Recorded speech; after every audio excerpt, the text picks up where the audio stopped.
what gets us so excited, is to continue to deploy more and more innovative missionaries with strategy and confidence and mentorship to go into every sphere of society and see lives changed.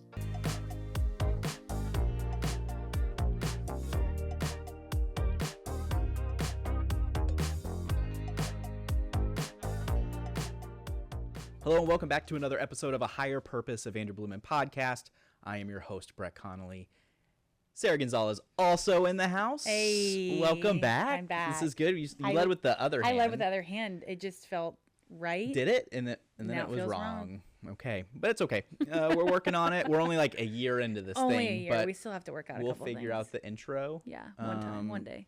But we have not one, but two guests. Yes. They're a combo. Yeah, they're married. We got Hannah and Aaron Barnett. They are generation distinct. They are leading the charge, doing so many awesome things in ministry and helping out this the Gen Z. I was going to say next generation, but like they're in the workforce. The now generation. Yeah. Wow, you sounded so Baptist. I just did. Then. You're welcome. That was good.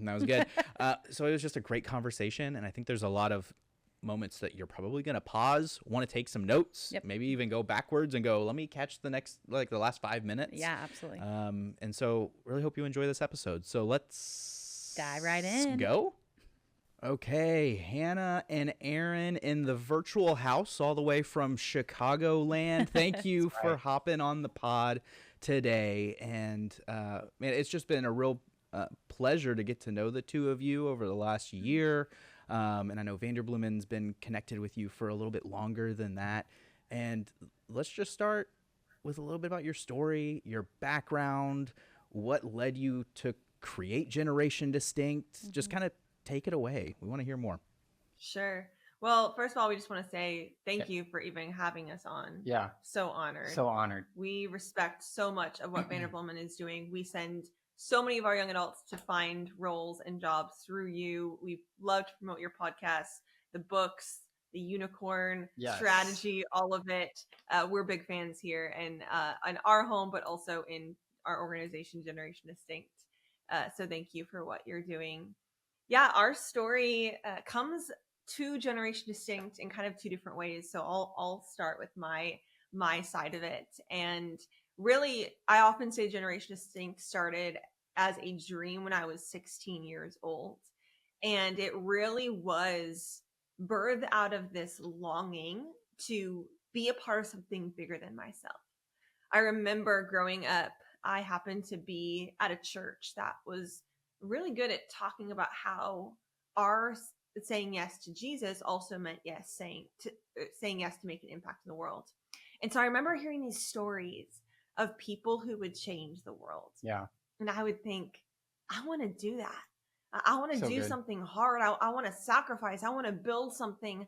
I had all of these dreams, but really not sure how to do anything about them. I wasn't sure how to start, where to go first. And so this led to a season of deep reflection. I was praying. I was reflecting. I was asking people. I was so desperate to know, what is this thing that I'm supposed to give my life to make a positive impact in the world? And I remember having this moment where I wrote in my journal, I'm going to give my whole life for this. And I was praying and I said, God, whatever you want me to do with my life, I will do it. And then I felt like God was about silent for 4 months. And I always say at 16, 4 months feels like an eternity. And so it felt like a long time. And then all of a sudden I was just sitting on my parents' couch reading a book one day. And I was reading about all these different injustices that exist in the world. And the book was designed to help people identify which one they were called to combat in the world. So I thought, this is going to be easy. I'm going to read this book. I'm going to figure out my passion. I'm going to go change the world tomorrow, right? Easy. And so I started this book, and there'd be a chapter about, human trafficking. And I would think, oh my goodness, I figured it out. This is it. I'm going to go save all the people out of human trafficking, right? And then I flip the page and it'd be about orphans. And I would think, oh, no, never mind. This is the one, right? Flip the page again. It'd be about clean water crisis. It just kept going on and on and on. So I got to the end of the book and honestly was even more confused than I was when I started. And I remember having this moment of just thinking, what am I supposed to do? I'm trying to make an impact. I want to do something that matters. What am I supposed to do? And it was this really clear impression that I received. I believe it was from God. And I just felt like I heard so clearly, Hannah, you're not called to solve all of the wrong things in the world. Instead, I want to use you to empower a generation to make wrong things right in the world. And in so doing, you'll have a greater impact. And so I remember I ran up to my little bedroom at the time and I had a whiteboard and I just started drawing out all these ideas and plans of what it would be like to create a space, an environment where young adults could discover their purpose, what we would go on to eventually call the wrong they were born to make right, but not stop there, but actually be equipped with a strategy to walk it out. And that was kind of the first inkling of a dream of Generation Distinct. Fast forward, finished high school, as people do. And then when I was around 20 years old, started to just see more and more evidence of the need of this vision. And one of the things that we started to identify was for all of the young adults who said they wanted to change the world. Maybe a lot of your listeners right now are young adults with big aspirations, big vision, strong desire to make a positive impact in the world. There was very little action coming from their life. And I remember asking the question, why? What's going on there? What's the gap between the passion they so clearly have and the action they're not taking? And we identify that the gap between passion and action so often is strategy. And this was kind of the final piece of the vision. And we said, what if we could pair every young adult with a world-changing idea with strategy, training, and resources? How much more world-changing, justice advancing, hope bringing vision and action we see come into the world. And that was the moment where it turned from an idea into a vision that I could not get away from. And just started talking to anyone who would listen, pitching the idea, sharing, how do we do this? How do I raise money? How do we become a nonprofit? And the vision grew from there, became a nonprofit in 2017. And that's around the time where I met Aaron. And his story had come from a very different perspective of also wanting that, but not receiving a lot of the mentorship and resources and training that I had received. So he had a growing passion for that as well. Do you want to share a little bit about your part of that? Yeah, I would just say real quick story into my life. 18 to 23 were like really difficult, hard years of my life. I walked through some depression, some suicidal ideation, some really low pain points in my life. And I really, in that season of my life, I didn't have someone in my life that really believed in me. At Generation Distinct, we have a value at our organization called Believe the Best. And it's about loving the person in front of you. Yeah. And the more that I leaned into this value, the more that I know as a leader and know helping young adults discover the wrong that they were born to make right.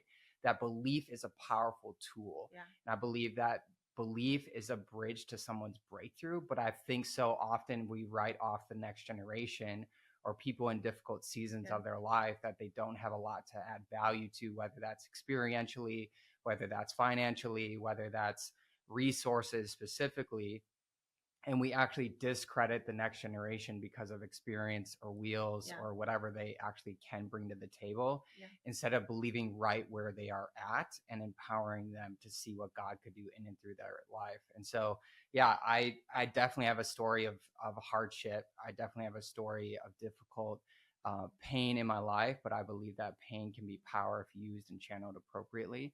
And so, yeah, it's an honor to come alongside a Generation Distinct. So Aaron joined the team officially after we got married, but he was a part of the building behind the scenes. And so today, long story short of it, we lead a nonprofit called Generation Distinct. And together, alongside of our staff and young adults from around the world, we are building a movement of young adults who make wrong things right in the world. We do that really practically. We have online cohorts and yearly conference and online global community of our cohort graduates.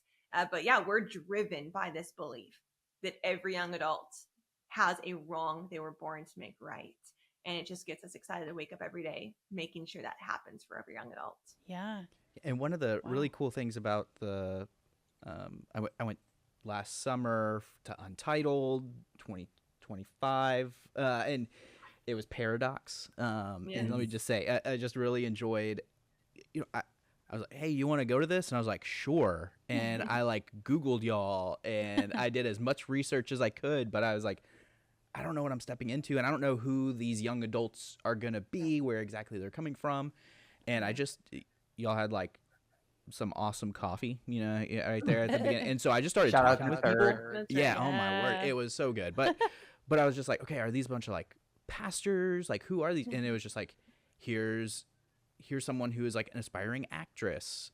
Here's someone here are musicians that drove their car from Nashville to go to Chicago. Here are these like day traders. Here are these pastors. Here's someone who wants to be a church planter. And so, I mean, it really is just like this wide net of people who are saying like, hey, I'm a believer. How do I do this right? Yeah, Right. And it really is just I really enjoy just like the coffee talks and seeing like, man, there are a lot of people who are here that don't have to be here. Right. They could be doing so many other things. And I said, why invest time, money into this? And they all had different answers, but there was a common thread of finding community. So which was really neat. Yeah, that's awesome. I love what you said, believe the best. That's literally in my wedding vows. My mom just made that like a thing growing up, to always believe the best about the person in front of you. And I don't think that we do that enough. But especially, I literally said I promise to believe the best about you, because sometimes it's hard. It's a little bit hard. I want to talk about, your story's incredible, Hannah. You're calling at 16 at such a young age, and your ability to press in, sometimes we do feel those things, but there's this wandering season. And, you said you journaled, and then 4 months went by and it felt like 4 years. But talk to me a little bit about pressing into what the Lord was calling you to do. Talk about the hard in that, because I think a lot of our listeners can see, oh my gosh, that was so easy for her. She felt this burden at 16, got a cool whiteboard out, and now her and her husband are running this really awesome nonprofit. And it looks like, it just happened. It just happened overnight. She wanted to do it. She did it. Talk about the hard a little bit. Talk about the pressing in that, and Aaron coming alongside you, and, running running an organization and being married and all of the things. It's a lot. You're balancing a lot of things. So tell our listeners a little bit more about that. That's great. Sure. Great question. Well, one of the things I often talk about is the myth of hard work. And the myth of hard work is, we think that the hard thing is to move towards the big dream or the big vision. And that is true. I mean, I often say Generation Distinct has been the best and hardest thing I have ever done. If I would have gone back to 16-year-old Hannah, I just turned 30. And if I would have gone back to 16-year-old Hannah and said, hey, this is going to be hard for the next 14 years of your life, right? Like, you're not going to be an overnight success. That's good. It's not going to just go viral overnight. It's going to be hard. You're going to have ups and downs. You're going to have moments when you're sitting on your apartment floor crying because you feel like you're going to fail. You're going to have moments when you're standing on stages, presenting in front of thousands about what you've accomplished. There's going to be highs and lows and everything in between. I don't know that I would have said yes to that, because it sounded so hard. But here's what's also hard. The other thing that's hard is waking up every day knowing that you're not living out your full purpose. And I think oftentimes I think we as young adults, we need to be challenged to understand you just have to choose your hard. It will be hard to go after that thing. If there's a young adult listening and they know they're called into a career that's going to have challenges, they have an idea of a dream that would make an impact in the world, they know they're called to step out of their comfort zone into something that none of their family have ever done, or walk away from what they thought they were going to do with their life to pursue this completely different career path. That will be hard. But the other thing that will also be hard is never doing it and always wondering what would have happened if you took that big risk. So we just have to choose our hard and not be surprised when it is hard. Not be surprised when it's challenging. Not be surprised when it requires deep levels of sacrifice. In fact, we have Untitled coming up again this summer in July.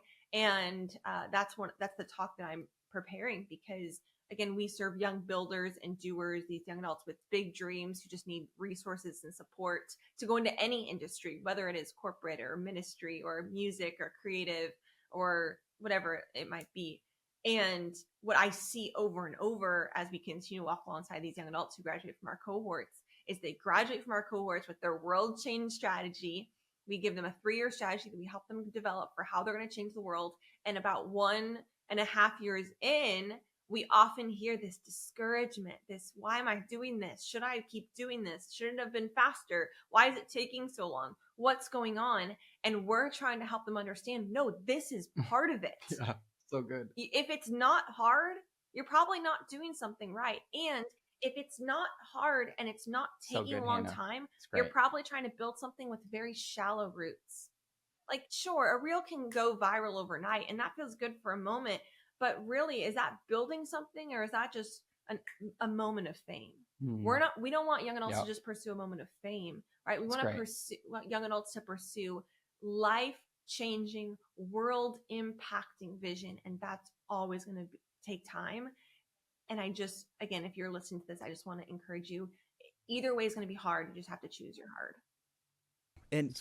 And we've been spending a lot of time of like the person kind of understanding their passion, right? You know, but like I want to back it up just a little bit further because I think there's a lot of young adults that are trying to unpack what their passions even are, you know, and like what's some advice you would give to some like a Gen Zer that's just going like, I hear this of like, you're that, you're this, but I don't know what I am. You know, how do you give advice to someone that's still in the process of unpacking what that passion even is? Yeah, maybe even like the opposite of you, Hannah. Like they read that book and every like page turn was more of like, I don't know.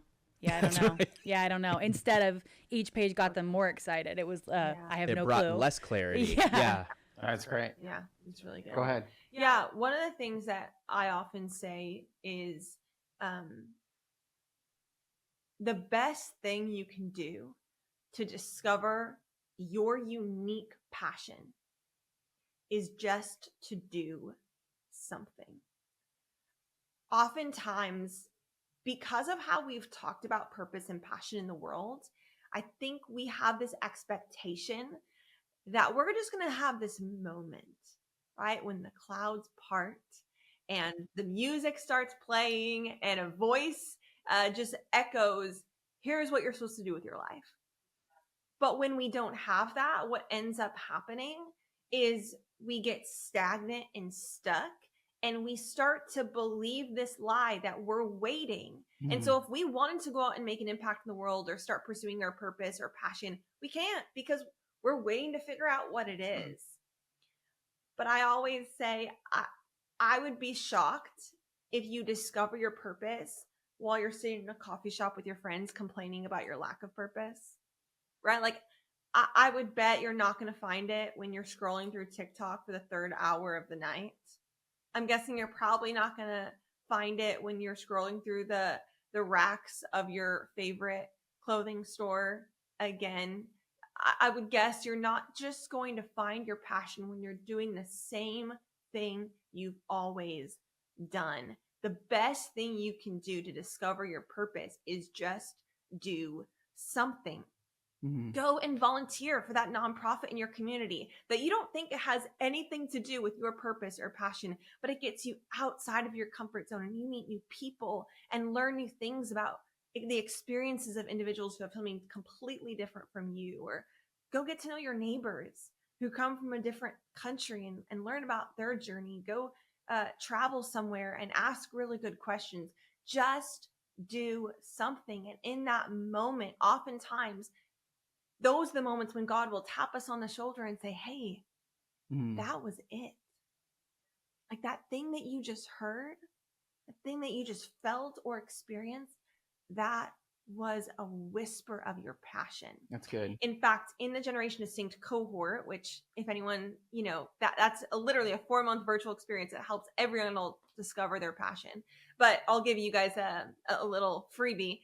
In the first couple of weeks of the cohort process, the first 2 weeks, oftentimes our cohort members come in and they're rolling their eyes in the first 2 weeks of the coursework because they're like, okay, how does this connect? And then sure enough, after the first 2 weeks, we connect with them and they're blown away at what they just discovered. Because in the first 2 weeks, we literally just have them look at their own story. Week 1, we have them answer about 30 questions that seem random and seem strange, but are just trying to identify core patterns in their life. Things like, hey, what kind of music do you love? What do you do that whenever you do that, you feel alive? Has there been a moment where you just thought, if I could do that for the rest of my life, I would be excited? What's your favorite TV show? What characters in movies do you relate with the most?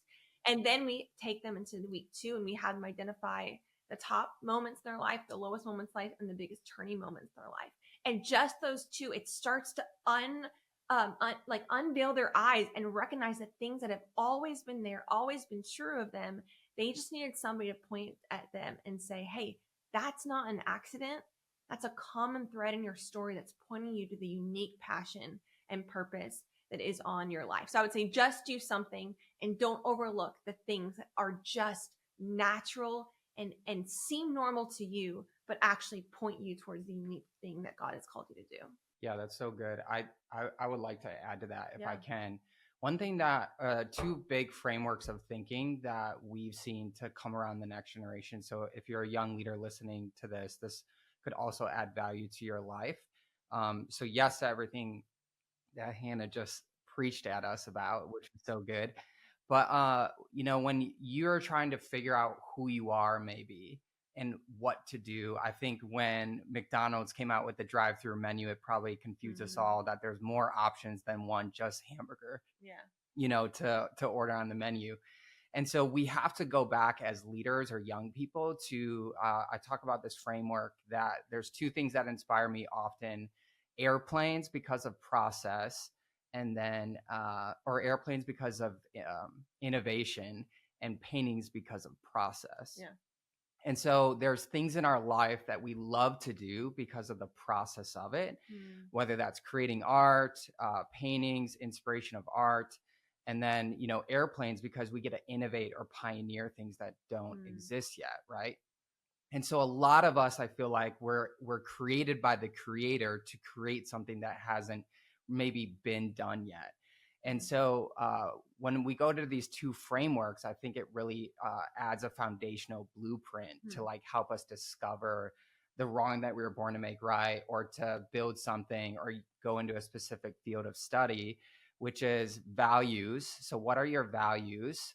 Because when you have a value of some kind, it's going to drive probably the vision, dreams, desires of your heart that God has given you. Then you have to build healthy habits. When you build healthy habits, you hit the natural goal that you want. Then we have to reverse engineer that huge framework of thinking. We got to start with the big idea, the big goal, the big dude, if I could do this with my life, this would be amazing, right? Then we have to say, well, do I have the good habits in my life to actually back that up? If I don't have the habits, it's probably because I never had a vision, dream, desire of my heart that was given to me by a creator. And if so, I probably have lived my life maybe without values. And so that frame of thinking has really helped the next generation to really navigate, hey, what is your unique divine design? What is your passion? What is your purpose? What is your calling? The second thing we teach or talk around is calling, identity, calling, and assignments.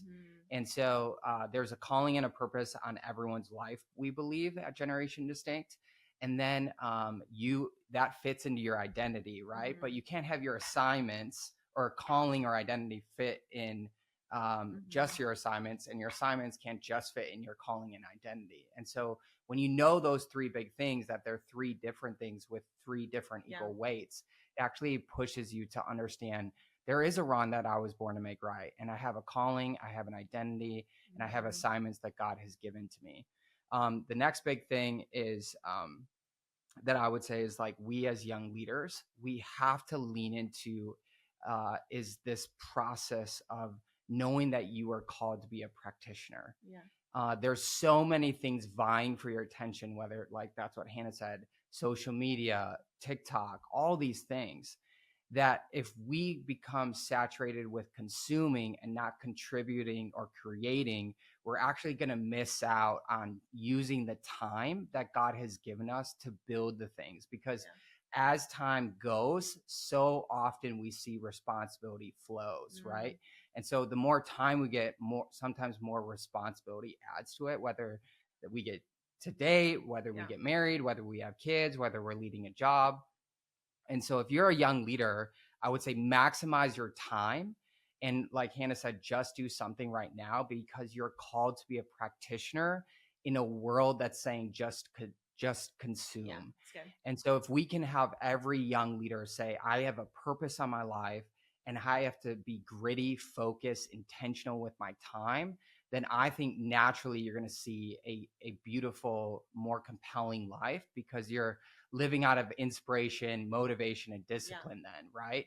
Like sometimes we're inspired, but maybe not motivated. Sometimes we're disciplined, but we're not inspired or motivated, right?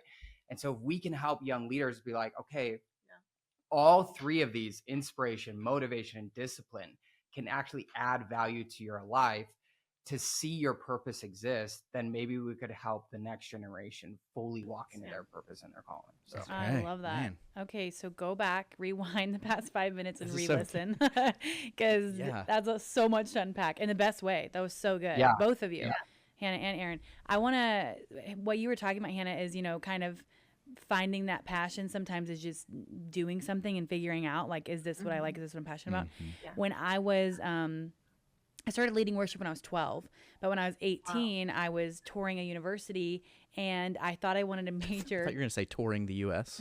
I was touring the United States of America. Wow, okay, touring the university. I was touring university. And I was so scared that Bible majors made no money. So I didn't want to major in Bible. I was too scared of that. So I decided to major in education, which is funny because they, I think, make less money. But I went and talked to the lady, and I don't know what I was expecting for the conversation to be like, but they really have a pretty thorough conversation with you to make sure that this is really what you want to major in. And I sat there, and she asked me all these questions, what are you passionate about? What fills your time? What do you blah, blah, blah? I don't remember. I think I blacked out in the moment, but turns out I talked about worship ministry for 30 minutes straight. Wow. And we were about to leave the room, and she looked at me and she said, I would love to have you. You seem like you have a great personality. She said, however, I don't think you're passionate enough about this, and you really have to be passionate to be in this career field. I think you should go across the street and talk to the people in the Bible department. And I was so offended at first because it felt like rejection in a weird way.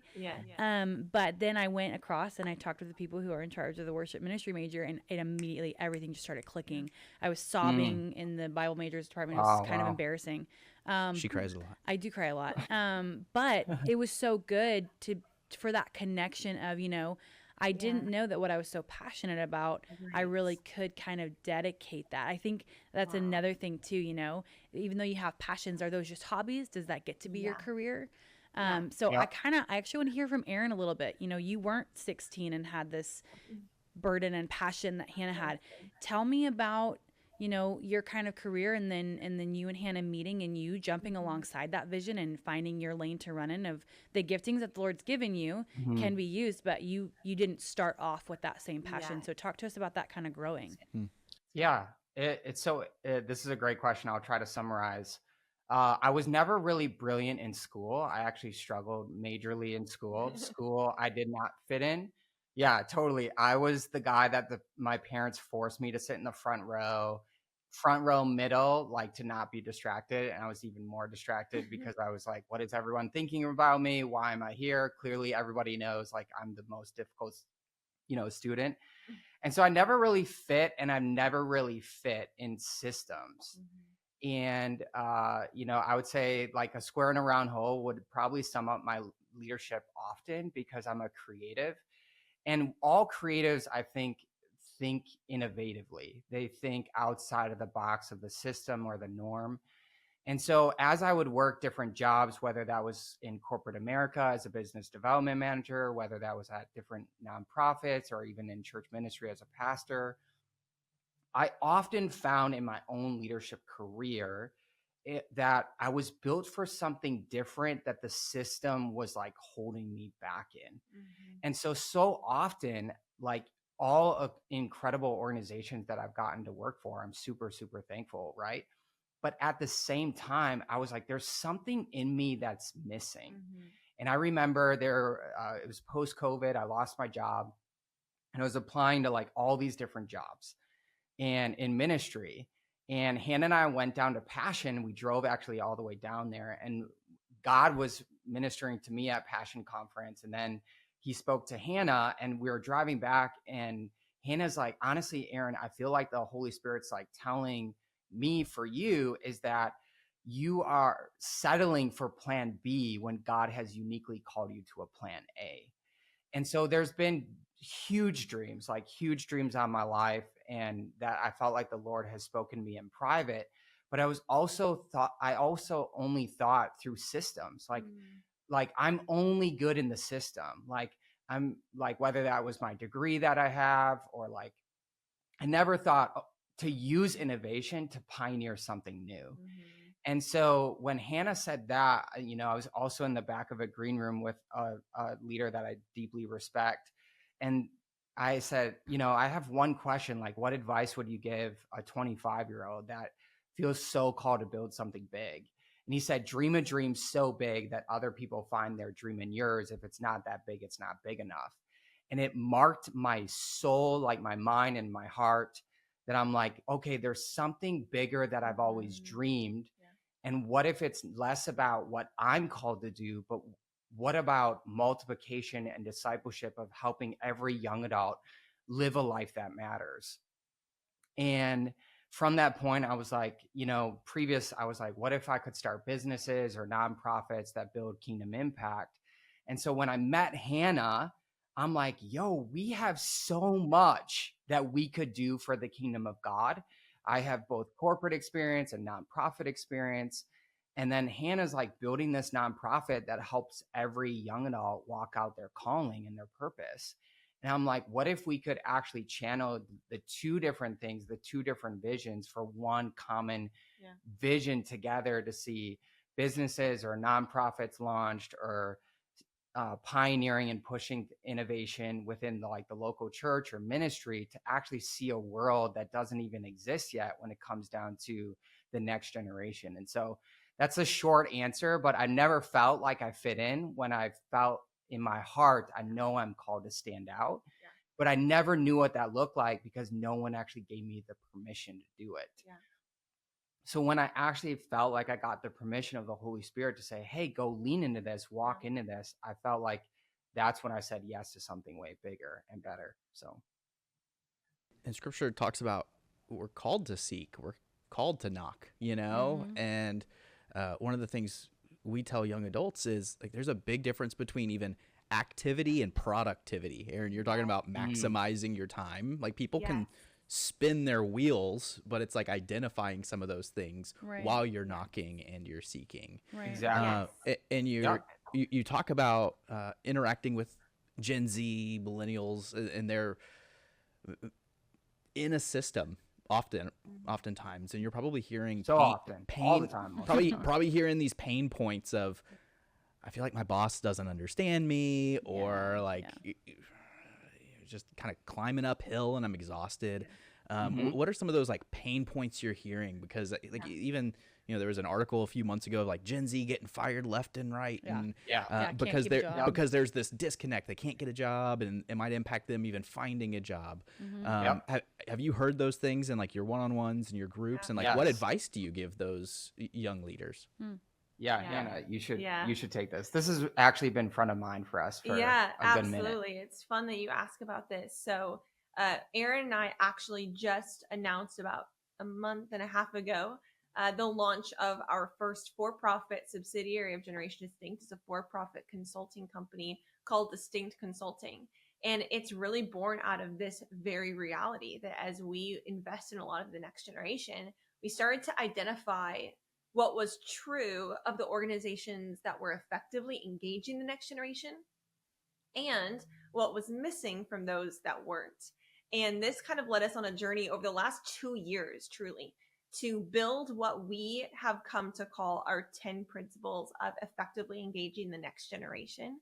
And since the launch of our consulting company, we've been doing this kind of behind the scenes, but now we're officially offering it publicly, that we're offering to corporate companies, businesses, organizations, nonprofits, where we're coming alongside of them for workshops, for keynotes, and for ongoing consulting as well, to train these leaders and these companies to integrate these 10 principles into their companies to see increased retention in the next generation. Because what's so interesting is research shows that as of 2025, so right now, there is now 75% of the workforce is made up of Gen Z and Millennials. So they are not just the individuals who are starting to creep in, they are the majority of the workforce. So companies that do not have an effective strategy to engage and retain them over the long term, they will not succeed. In fact, all the research is showing, Harvard Business Review is finding this, Forbes is finding this, that the organizations that are actually looking and implementing strategies that engage the next generation as employees and even give them opportunities for growth in the organization are outperforming organizations that don't, time after time after time. And so we've been able to develop these principles and be in rooms with CEOs of very successful companies, and we're able to train them and help them understand, hey, we've heard the pain points, and now we get to teach them to business leaders. So I'll just share one that I think is interesting, and it really does go off of a shared value we have between Distinct Consulting and Generation Distinct, which is believe in small beginnings. It's one of the principles that we teach to business leaders because, and I would imagine this will resonate with a lot of the listeners, research has found that only 1 in 3 young adults feel like they have anyone in their life who believes in them.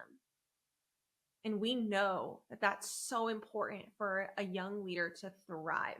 And it's really hard to bring your best self to work so good, Hannah, if you don't feel believed in. Yeah. And so one of the things that we teach business leaders is truly to integrate those words, I believe in you, 4 simple words, into the interactions they carry with young adults. And that it's not a lack of expectation, it's actually an increased amount of expectation and setting them up to succeed. And so that's one of the pain points we see is they don't feel believed in, they feel underestimated, they feel like their ideas are written off. We often see their innovations not valued. There's no place for them to grow and excel. We just released an article yesterday on Distinct Consulting's blog about how you can integrate a strategy for retention that includes giving them places to grow within the organization. So we're seeing this as a huge pain point, and now we're trying to also do something about it as well. I don't know where I heard this from, so I have no idea. I can't give credit to them, but if you made this up, good for you. But the thought of like an emotional piggy bank, like with your boss, with your supervisor, like them depositing that I believe in you and you wanting to like put so much more effort in, like instead of just the constant withdrawal and then you're empty, like do this task, do this task, do this task. And you're just like, every day I keep showing up and I keep doing these things and I don't know if anybody likes me, if I'm doing a good job, if I should keep doing what I'm doing. And so I think that's so important, whether you're in a church or whether you're in a business or corporate world, whatever that looks like, just that being able to look at the person that is, you're showing up every day to really further that business. You're showing up every day to do good work, but to be able to have them look at you and say, you know, I believe that, to deposit that back into you, it makes you want to show up to work. It makes you want to get up and be like, yeah, yesterday was a great day. We got so much done. 100%. I accomplished a lot. I want to go back and do it again. Okay, kind of zagging because we could talk for forever, but I do want to hear from both of you. What is the story of just kind of a quick testimony from both of you that you've seen of somebody coming into Generation Distinct in that cohort or whatever, them finding their passion and them going off? Kind of tell me over the last several years a couple of really cool success stories that you guys have seen. Yeah, I'll start. There's a young leader I deeply believe in. His name is Jordan Anderson, and he's a music artist. And he came through the Generation Distinct program knowing that he's creative, knowing that he leads worship at his church, knowing that he wants to travel and do songwriting and all of that and singing on stages. and he's also actually gifted and talented. Like there's a difference between like knowing you are called and knowing that you have the gifting to maybe sustain it. And he is a beautiful artist that has a gift for sure, super talented. Came through the Generation Distinct program, not knowing where to start, not knowing how to really craft music. Came out of the Generation Distinct program, came to Untitled, got around different singer and songwriter mentors. They gave him real life strategy, believed in his gifting. He then went out and created 7 songs, and he couldn't even finish a song prior to Untitled. He finished 7 songs. He has pushed them all out into the world. He has like hundreds of thousands of streams at this point on his music. And he's like 2 years in, and he is crushing it for the kingdom of God. Yeah. He has such a unique voice. He has such a unique story, but that's one of them that I so love him. Jordan is a great dude. Yeah, he's amazing. Awesome. He's amazing. Go follow him on streaming platforms. But one of the cool things about him, and this is something we talk about a lot at Generation Distinct, is that our goal is to unleash, we call them innovative missionaries, to go into every serious society and bring the gospel with them in those spaces to reach their generation with the gospel in fresh and innovative ways. And the reason that Jordan's music is so unique is that he's not writing worship music. He's writing very pop, very modern style music with a message of hope weaved through. So his first song he released was called Sober Fun. And it talked about how oftentimes young people look for fun or good times in all these other places. And he ends up literally sharing the gospel through these really unique words. But he's going to reach a group of people that we would never reach. And this is the opportunity when you empower the next generation to think in innovative ways. One of my favorite stories that I always love to tell is a young adult named Tyro. And he's from Colombia, was living in Seattle, always had a dream of how he could really serve the next generation of Latin America. And he always had this dream for years and years and years and years, never knew how to make a strategy to implement it. Came through one of our Generation Distinct cohorts, built a strategy for it, launched it about 2 years ago, had been working, building it, going up to Latin America, traveling, sharing the vision, starting to do his first events. Well, his vision was to start these street events across Latin America that would talk to you about Jesus.